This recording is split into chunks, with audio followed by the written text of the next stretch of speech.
I told you my story that anybody that gets to 21 years old in my family, something terrible happens to the person. Our firstborn became 21 years old in University of Jos. He became schizophrenic. Those of you that are in the medical sciences, you know what it means to be schizophrenic. It was a mental condition. Secondborn became 21. This leg became 2 times as fat as this leg. The doctor said that the leg should be amputated. Then a prophet came to visit my mother and told her that if she can fast for 3 days, her daughter will be free. So my mother fasted for 3 days. On the 3rd day, which was the day of the surgery, they took her to General Hospital, which is Federal Medical Center now. And the surgeons began to argue. So the one that was supposed to operate now left. Then the one that was coming to confront this surgeon that his diagnosis was wrong was left. So okay, we're going to open the leg and see what is inside. Then we'll close it up. So they opened the leg and saw pus. You know pus? Half bucket full. You know bucket? When they drained it out, it was half bucket. They cleaned up the pus, stitched back the leg, and when the wound healed, the stitch point disappeared. Till today. I know you didn't hear me. That sacrifice that was offered, it counteracted the mystery that was at work in the life of my sister. My sister would have been walking with crutches today with an amputated left leg if that fasting did not take place. The prophet that came to speak with my mom knew God and knew what was required to move his hand. I've seen many people that died for free. It was not their time to die on the calendar, but they had no prophet that could peep into the secrets of God. So Satan prospered in that day. Our 3rd born got to 21. He had a condition that could not be diagnosed. They even took samples from his body to medical laboratories in London. They could not decipher what was killing this young man. I was present when my elder brother became schizophrenic. That's when I discovered that the unwritten law that we did not read in my family was that nobody should study medicine. Everyone that attempted it became schizophrenic. And that's why I told my daughter, I did not study the medicine. So I cannot prove that we've defeated. Can you help us study medicine? So that it will be, are you? You are not following. Now, my cousin is at the back there. Her daughter is in Benue State University studying medicine.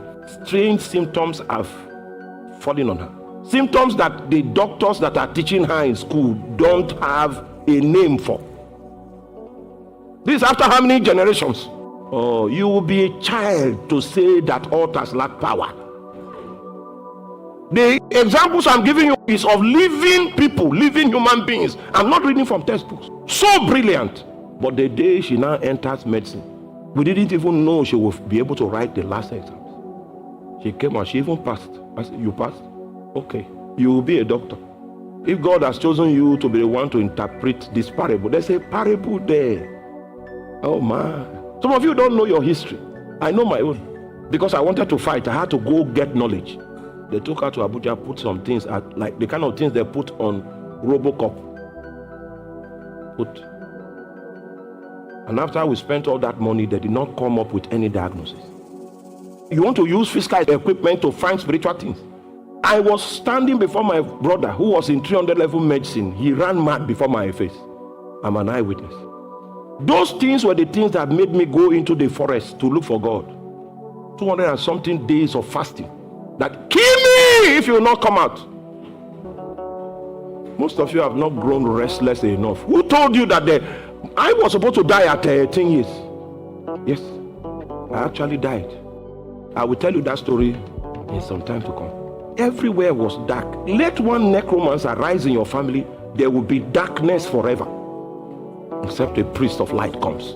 Forget about the positive thinking and the motivational thinking, trying to encourage you so that you don't become depressed. Who wants to be depressed? Be depressed will deliver you, and then you walk in the truth.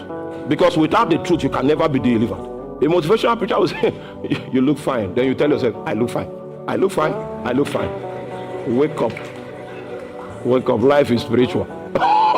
That psychological treatment, we did it. I did it more than you.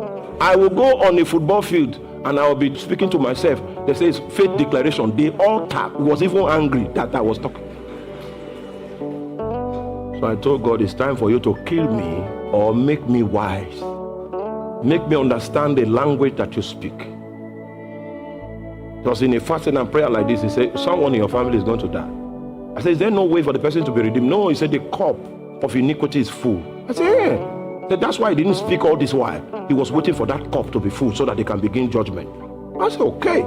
So I called my brother. I said, somebody's about to die. That death is coming. But this death is not a bad death. It's a good one that will pave way for the things that God wants to do. Indeed, that death came. And then people began to rise. The last of the necromancers was cut off.